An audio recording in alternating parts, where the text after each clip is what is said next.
spell it for the record. Christopher Leahy, Christopher. Leahy is Leahy. Good afternoon. Good afternoon. What do you do for a living? I'm a detective sergeant with the San Diego Police Department, currently assigned to the homicide unit. How long have you been working with the San Diego Police Department? 2002, February 2002 is when I started, so this is my 22nd year with the police department. And can you talk to us about your various assignments that you've had prior to being a detective sergeant with homicide? Yeah, after completing the San Diego Police Department, or the San Diego Regional Police Academy, I went to patrol, worked as a patrol officer at 3 different patrol commands. Started at Southeastern Division, Eastern Division, and then Central Division. At Central Division, I was selected to become a member of the Neighborhood Resource Team. It's a proactive assignment, working both the 510s and 520 service areas, so Balboa Park, Golden Hill, South Park, downtown, all of downtown, and the neighborhoods within downtown. And basically, our team was created to address chronic problem locations and individuals, work with businesses and property owners to identify solutions to those chronic problems, whether that was changing the environment, putting in additional lighting, tearing down abandoned properties. So we work closely with all different kinds of agencies to, once we had a problem assigned to us, work to find a solution. From that assignment, I transferred to the San Diego Police Department's gang suppression team. That's a uniform, I was on the uniform side of the gang suppression team. And in the gang unit, you have the investigative side, and then you have the uniform side. We all work out of the same office, and we're all assigned under investigations too. And then from the gang unit, I went to investigations in September of 2009, starting at Western Division. So I was a detective in the North Park, Linda Vista, Hillcrest, University Heights area, the area where this crime occurred. Worked there for about 3 years. Then I went to the narcotic unit. I was assigned to the narcotic street team, basically identifying drug dealers and trying to find large quantities of drugs on those drug dealers. And then I went to the homicide unit in 2013 as a detective. I was assigned to homicide team 5. I worked on that team for about 5.5 years as an investigator. Then in July 2018, I promoted to sergeant, went back to patrol, went to Western Division. Was a patrol sergeant for about 7 months in Ocean Beach, Point Loma area, which is where I was assigned. And then I thought I had paroled out of the homicide unit, but they convinced me to come back. And so I returned to the homicide unit in March of 2019 as a detective sergeant supervising investigators assigned to Team 2. So I've been back as a detective sergeant in the homicide unit for 5 years next month. Or, yeah, tomorrow. Happy anniversary. Thank you. Now, were you and your team, when you were working as a detective sergeant now for the homicide unit, bringing you back to February 1st of 2021, were you and your team assigned to investigate a homicide that occurred at 4515 Kansas Street in the county of San Diego involving victim Mario Fierro? Yes. And at some point during the course of your investigation, did you identify the suspect? Yes, we did. Who was that suspect? Who was it? Jesse Milton Alvarez, who's seated at defense counsel to the far right, my far right, wearing glasses and hair and kind of a bun. Will the record please reflect that the witness has identified the defendant? Yes. Now, during the course of your investigation, did you have to notify anybody of Mr. Fierro's death? Yes. Who did you notify? Objection relevance. Overruled. One of the jobs as the detective sergeant in homicide is to make notification, next of kin notification for our victims, and then act as a liaison with the victim's family and the investigators. So the investigators can do their job, and I deal with the victims' families.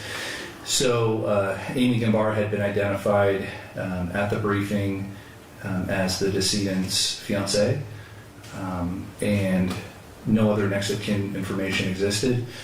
So I went up to Cathedral Catholic High School, and I had prearranged to have Amy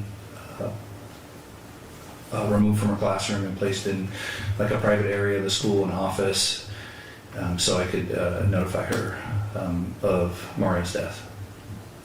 What happened after you were, and you said it was at Cathedral Catholic High School? Yes. Will you please tell us, describe to us, as you arrived to Cathedral Catholic High School, what happened from there? Objection relevance.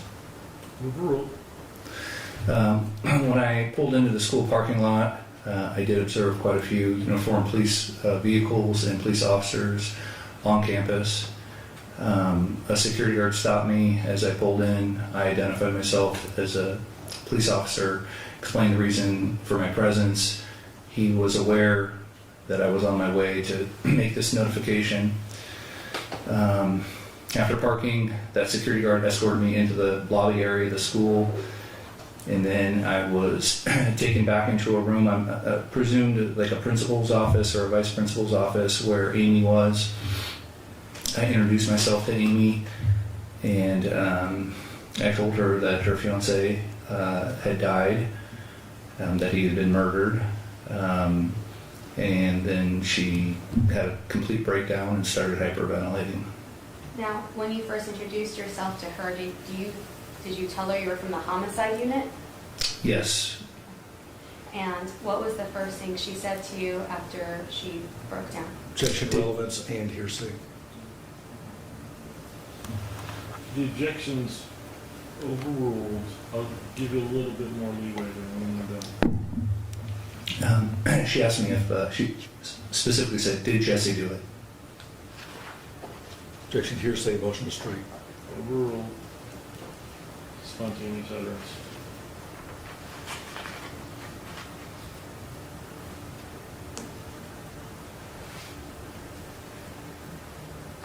Was she concerned about any other family members? Yes. Once she collected herself, she immediately started asking about her sister Julie. We didn't know all these people. This is just a couple hours after we're getting called to the scene, so I didn't know the relationships necessarily at this point. But she became very concerned about her sister Julie. Coincidentally, her like second or third cousin happens to work Homeland Security in San Diego. Objection not responsive at this point. Sustained. At some point during your investigation, did you find out that she was roommates with her sister Julie? Yes.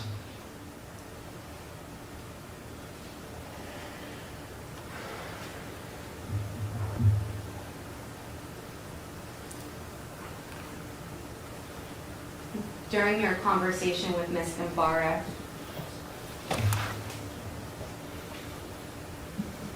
did she state that when she told the defendant that she wanted to break up with them, that he said that ending the relationship was going to make her life very difficult? Objection Yes. leading and relevance. Prior consistent statement, Your Honor. I'm not sure when this statement was made. Is this in the same context? Yes. Yes.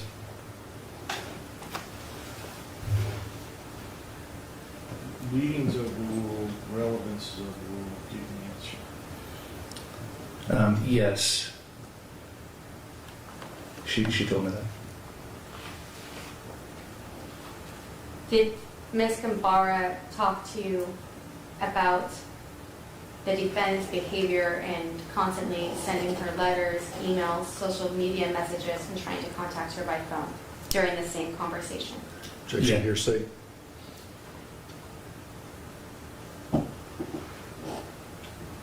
think, yeah, under evidence code section 1240, I'm going to allow this. I think the foundation's already been laid. This is the same conversation that initially occurred. Objections overruled. Go ahead.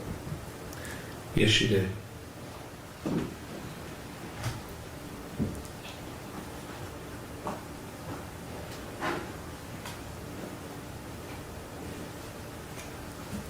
Did she tell you that she had to move to multiple different residences and change her phone number due to the defendant's behavior?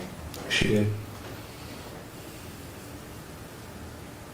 Did she then provide the defendant's phone number to you She did. 909 area code. and an email of his as well? Yeah, it was a .edu email.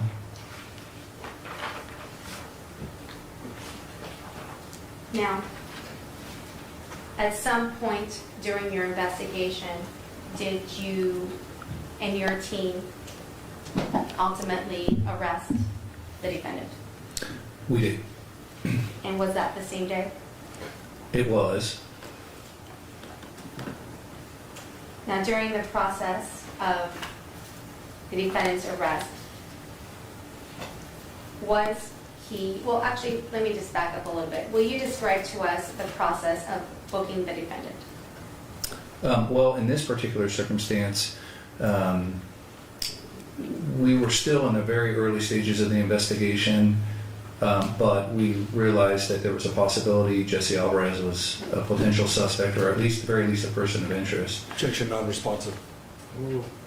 So Detective Ron Newquist had sought and obtained through judicial process a search warrant to search Mr. Alvarez's home and to seize and forensically examine him, process him for potential evidence, both inside the house and on his person that might exist.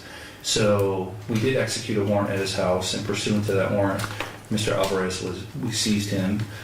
We brought him down to San Diego Police Headquarters and forensically examined and processed him. And then we gave him an opportunity to tell us his side of the story. After doing Objection non-responsive at that point. Sustained. Now, at some point during your contact with the defendant,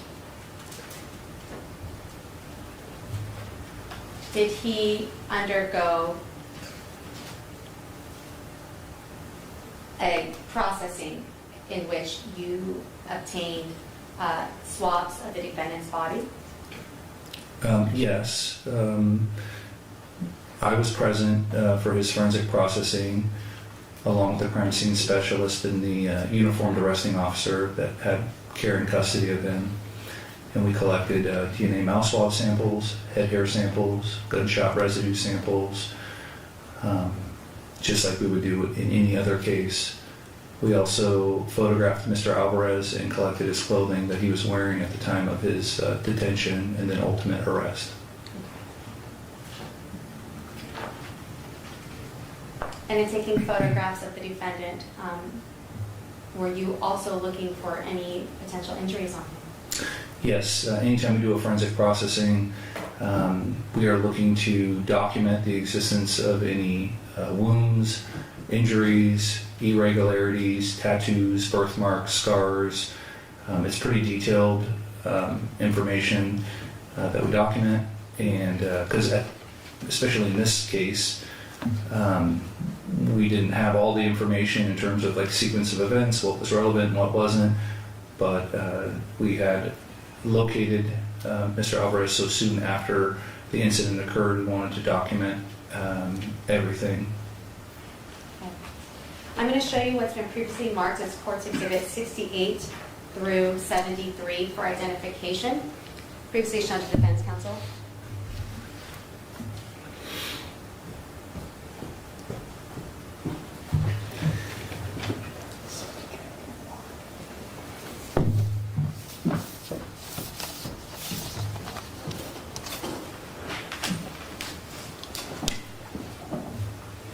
Did you have an opportunity to look through Courts 68 through 73? Yes. And what were you looking at? These are images that were taken during the forensic processing of Mr. Alvarez. And courts 68 through 73 bear an accurate depiction of Mr. Alvarez on that day Yes. during the process of the forensic processing. Yes. Permission to publish, Your Honor? Any objection to 68 through 73 being received? No, Your Honor. Received and published.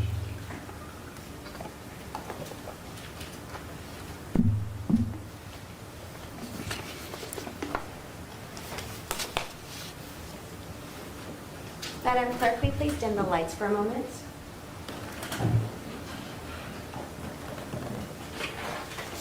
Now, in looking at courts 68, is that the same exhibit in front of you that you see on the screen? Yes, it is.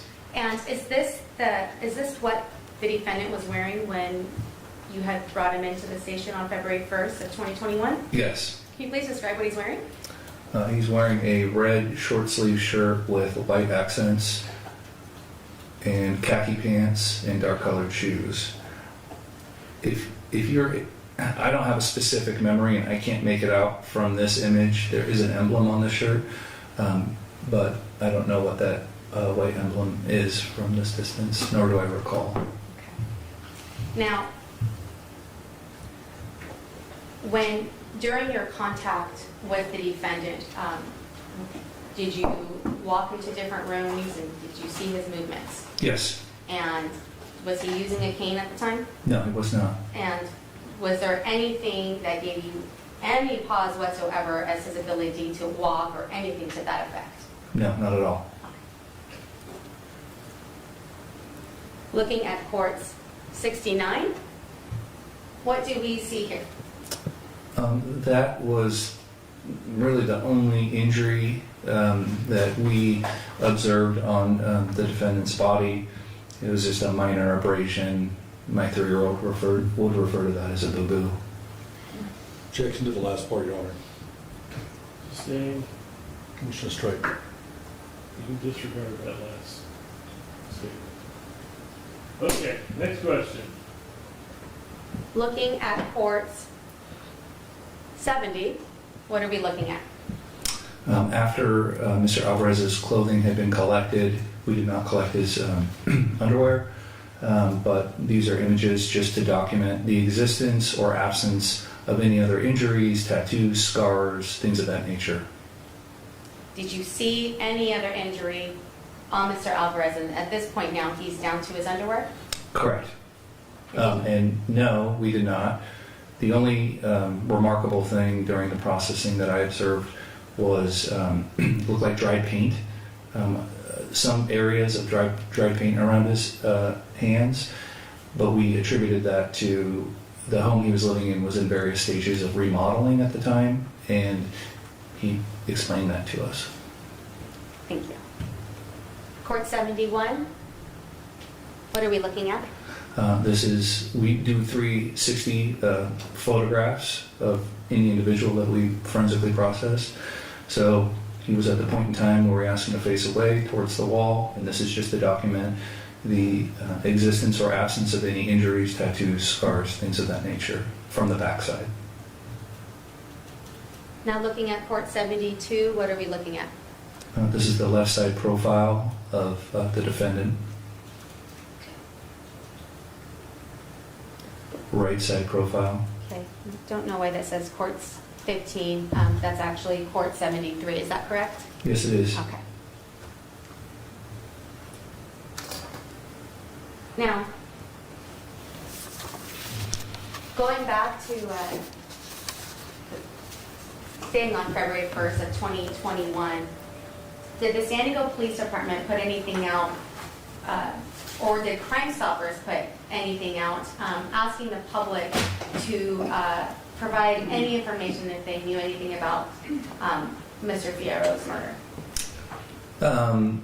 Typically, in our press release, anytime there's a homicide call out, whether it ends up being a homicide or not, but if it produces a call out for a team in the unit, the homicide lieutenant is always tasked or responsible with drafting a press release, and at the end of any press release, they typically say anybody with information, they're encouraged to call the San Diego Police Department or Crime Stoppers. And in this case, I'm sure that also occurred. And did you receive information from an individual named Michael Liang at some point in your investigation? Yes. And what information did you receive from him? He had submitted a Crime Stoppers tip with an attached 33-second video clip of home surveillance camera footage. He submitted it to Crime Stoppers, and at about 8:44 p.m. that night, I received an email from Crime Stoppers, because I'm on their distribution list, with this tip and the attached video. Nothing remarkable was observed in the video portion because this particular camera is pointed out towards like the courtyard away from the street, and in fact it's across the apartment complex is across the street from where the shooting occurred. So nothing remarkable was found in the video itself. However, the camera was equipped with audio recording capabilities, and it did capture the shooting incident audibly, and that's basically what it showed. And when it comes to Crime Stoppers, before you're able to interview someone that would rather remain anonymous, does Crime Stoppers first receive permission from the original caller? Yeah, typically when we receive tips where there's a lot of information or it looks like it's something very important, I'll respond back to Crime Stoppers and ask them to please ask the tipster if they would be willing to meet and talk. I don't remember in this case if that's what I did, or if when we responded back out to the scene in the pursuant days after the murder, looking for additional camera footage and witnesses and canvassing, if I saw, there's part of me that I believe I saw the camera while we were re-canvassing the neighborhood, recognized the courtyard, so it might have happened that way. It happened one of those two ways, but ultimately I ended up meeting with Mr. Lang and interviewing him. Okay. And did he, and he also came in and you saw him testify in this program today as well, correct? Correct, yes. And you received a copy of that, the audio of the shooting? Correct. Now, I'd like to play for you what's been marked as Court's Exhibit 74, which is the audio of the shots fired of February 1st, 2021, permission to publish. Any objection to 74 being received? No, Your Honor. 74 received. There's no dialogue. Is that correct? Correct.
Now, Sergeant, you said that you've been working as a, well, this is almost your 5th year anniversary as a homicide detective sergeant, is that correct? Yes. And you're working for the San Diego Police Department for about 20 years? 22 years, yes. 22 years. During your time working in law enforcement, have you yourself been shot at? Yes. And have you, in the course of working in the homicide team, investigated cases involving homicides involving guns? Yes. And in some of those cases, have you been able to capture some of that on surveillance? Yes. And can you please describe for us any additional experience that you've had with shootings? I've been present at shooting events as they've happened. Like I said, I've been shot at. I've investigated numerous attempted murders and murders of shooting incidents throughout my career. And oftentimes we are able to obtain surveillance footage, audio recordings, cell phone footage of these events as they occur. and so in that experience, I've built up training and expertise as it relates to investigating shooting events. Now, as far as the gunshots that we just heard here in this courtroom, was anything remarkable to you in listening to that? Yes. Will you please describe what and why? What was most notable to me was the passage in time, the prolonged passage of time between the first gunshot to the second gunshot. I used an app on my phone, the stopwatch app, to measure the distance in time. And it measured to be 6 seconds between gunshot number 1 and gunshot number 2.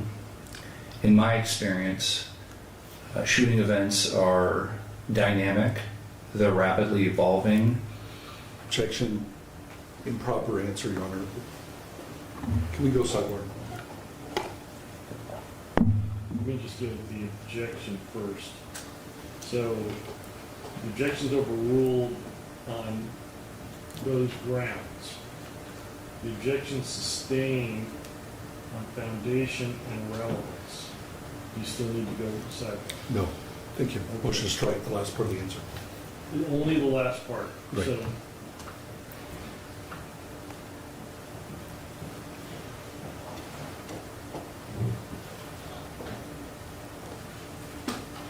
what I'm going to ask the jury to disregard, no offense. In my experience, shooting events are dynamic, they're rapidly evolving. Next question. Will you talk to me more about your experience in other audio shootings that you have heard and the sounds when you hear shootings in surveillance or when you've been shot at? Objection, relevance and compound. Compounds overruled, relevance is sustained.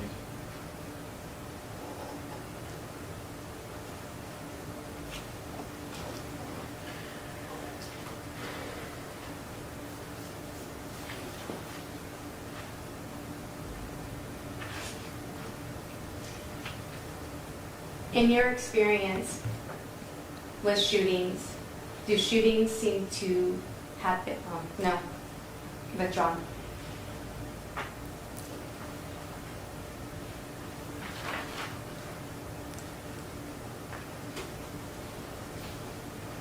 In the audio recording, did you hear just shots fired? No. Tell us what else you heard. After the first gunshot was fired, I could hear the sounds of what appeared to be some type of commotion. At least one, if not possibly two voices. I personally could not make out what was being said. And that is clear between gunshot number 1 and gunshot number 2. Then between gunshot number 2 and gunshot number 3, which I also clocked to be approximately 3 seconds passage of time, I could hear some commotion, but less than the 6-second gap in between gunshot 1 and 2. And gunshot 2 and 3, you said were about 3 seconds apart. Correct. Why was that remarkable to you? In this particular case, we had established that one individual was unarmed and another individual was armed with a semi-automatic handgun. So the unarmed individual would be at a disadvantage in a confrontation such as this. Objection calls for speculation regarding the last part of the answer. Overruled.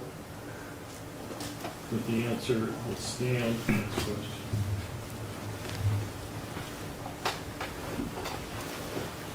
In your experience of being involved in shootings and being in incidents that were either you've been shot at, you've been near someone else being shot at, hearing things on audio, seeing things on surveillance, do you usually hear these type of gaps in between shots? Objection, relevance.